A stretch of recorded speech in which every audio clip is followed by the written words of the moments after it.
नमस्कार बच्चों, सिद्धार्थ शिक्षा सदन सूत्रों द्वारा संचालित ऑनलाइन क्लास में आप सबका स्वागत है। मैं आपका संस्कृत का टीचर गोविंद चौहान हूँ। हम लोगों ने हमारा तीसरा अध्याय डिजि भारतम पाठ का अध्ययन किया था और आज हम उसके प्रश्नोत्तर करेंगे। तो आप प्रश्नोत्तर के अंदर देखिए, सबसे पहला प्रश्न है अधोलिखितानां प्रश्नानाम् उत्तराणि एक पदेन लिखत।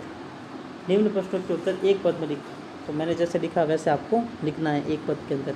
तो पहला प्रश्न देखिए आप, प्रश्न कुत्र डिजिटल इंडिया इत्यस्य चर्चा भवति। कहाँ पर डिजिटल इंडिया की चर्चा होती है।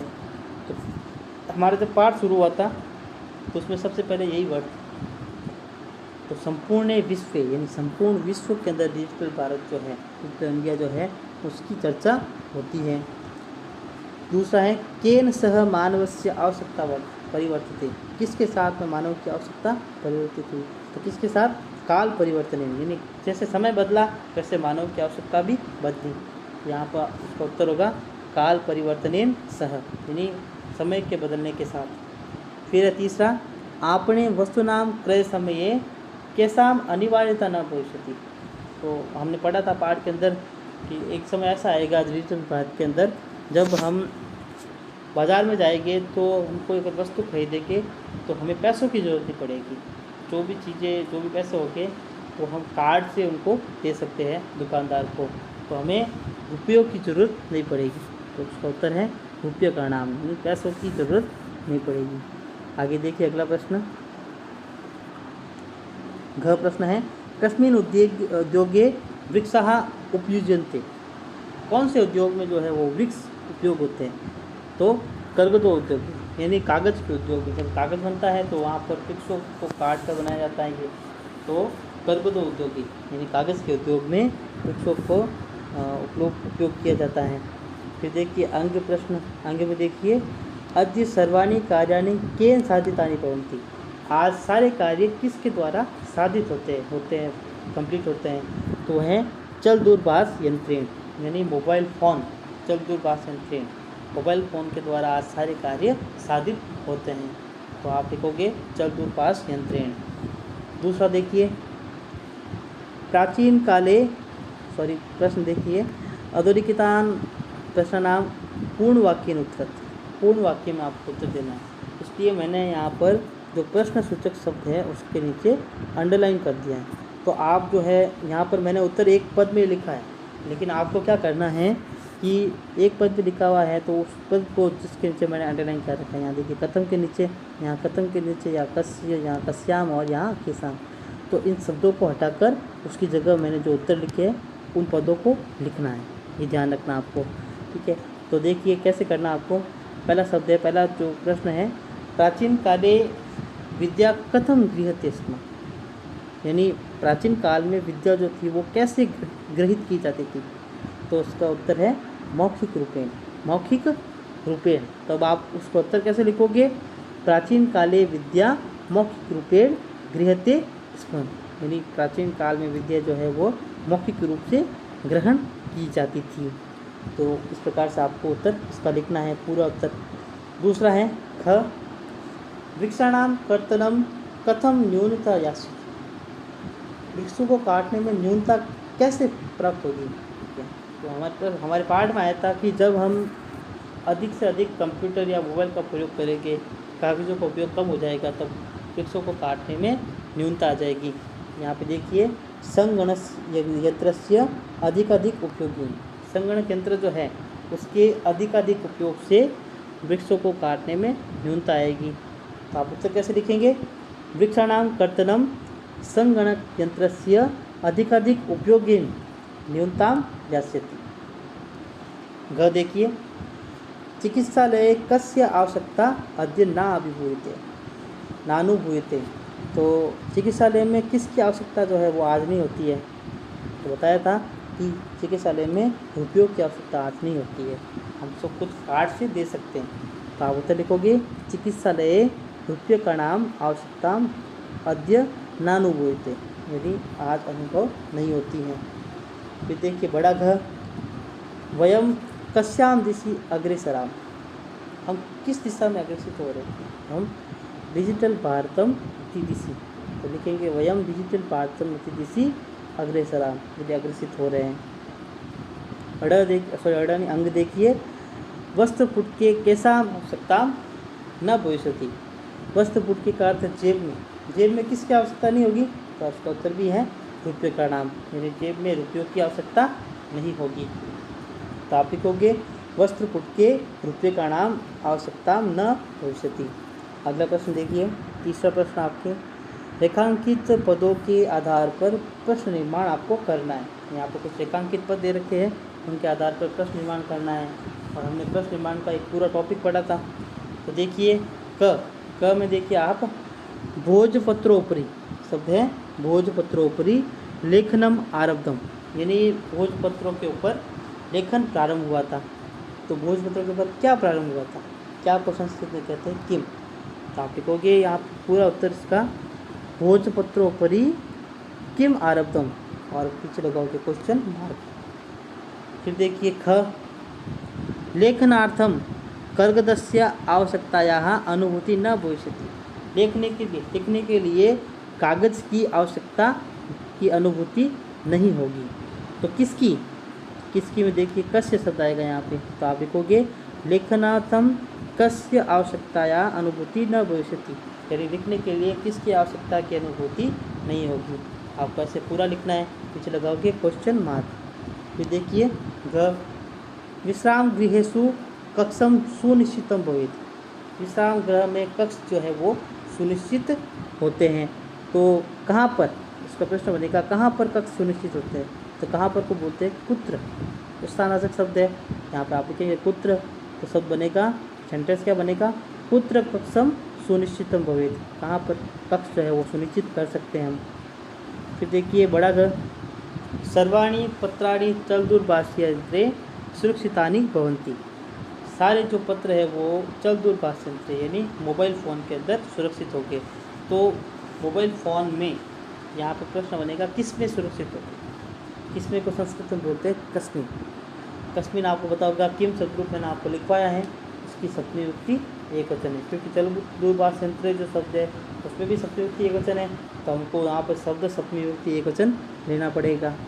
तो सर्वाणी पत्राणि कस्मिन सुरक्षितानि भवन्ति, सारे पत्र जो है वो किसमें सुरक्षित होंगे। फिर देखिए अंग में देखिए वयम उपचारार्थम चिकित्सालय गच्छामः, हम उपचार के लिए चिकित्सालय जाते हैं। तो किस लिए शब्द होगा, तो किस लिए को बोलते संस्कृत में किमर्थम।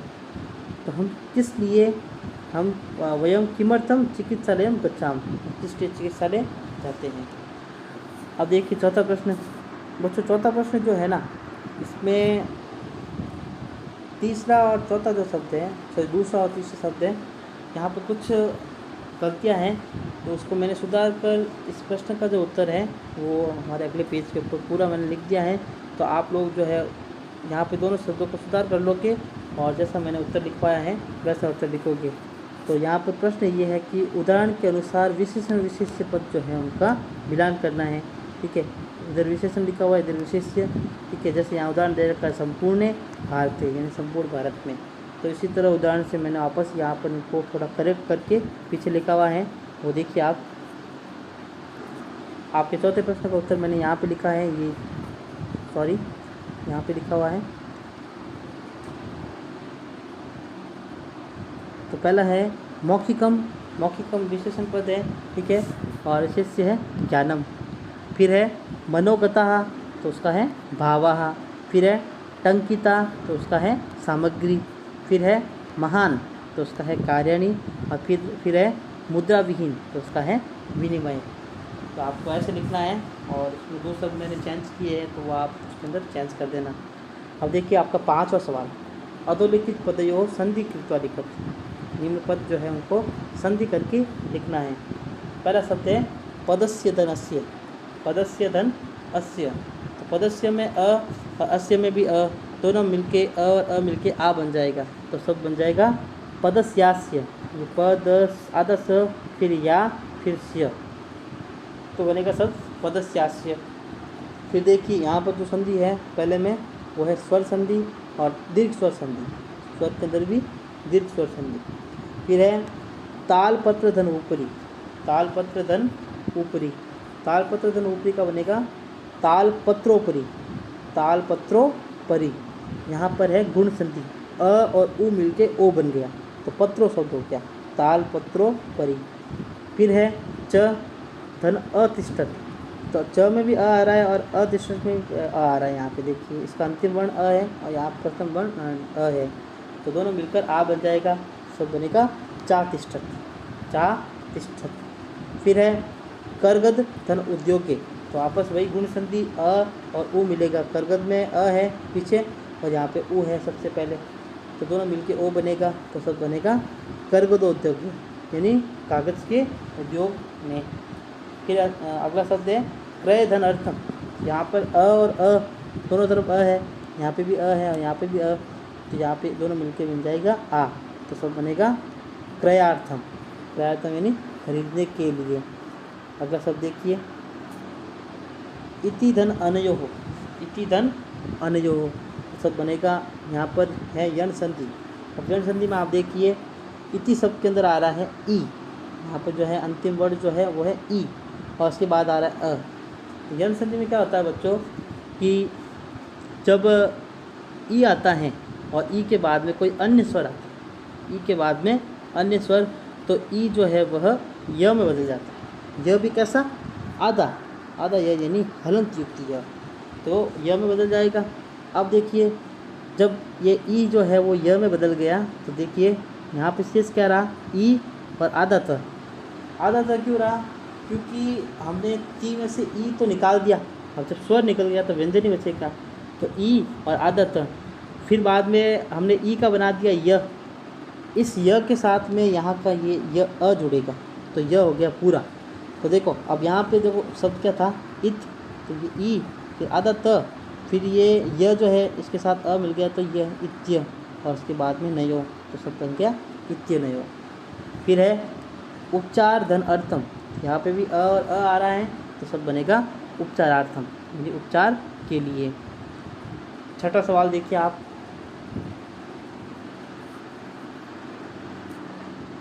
उदाहरण के अनुसार अधोलिखितेन अधोलिखित पदेन लघु वाक्य निर्माण करो, छोटे वाक्य निर्माण करना है। तो मैंने अपनी तरफ से वाक्य निर्माण किए हैं, चाहे तो अपनी तरफ से कर सकते हैं। तो पहला है जिज्ञासा, जिज्ञासा में देखिए मम मनसी वैज्ञानिकानां विषये जिज्ञासा अस्ति, मेरे मन में वैज्ञानिकों के विषय में जिज्ञासा है, यानी जानने की इच्छा है। दूसरा है आवश्यकता, आवश्यकता में देखिए मैंने क्या लिखा, अद्य चल दूरभाष यंत्रस्य आवश्यकता अस्ति, आज हमारे मोबाइल फ़ोन की बहुत ज़्यादा आवश्यकता है। फिर देखिए सामग्री, टंकिता सामग्री उपलब्धते, यानी मुद्रित सामग्री उपलब्ध होती है। फिर देखिए पर्यावरण सुरक्षा, पर्यावरण सुरक्षा में देखिए अद्य पर्यावरण सुरक्षा करनी है, यानी आज हमें पर्यावरण सुरक्षा करनी चाहिए। विश्राम गृहम, सा विश्राम गृहम गच्छति, वह विश्राम गृह जा रही है। अगला देखिए सातवां,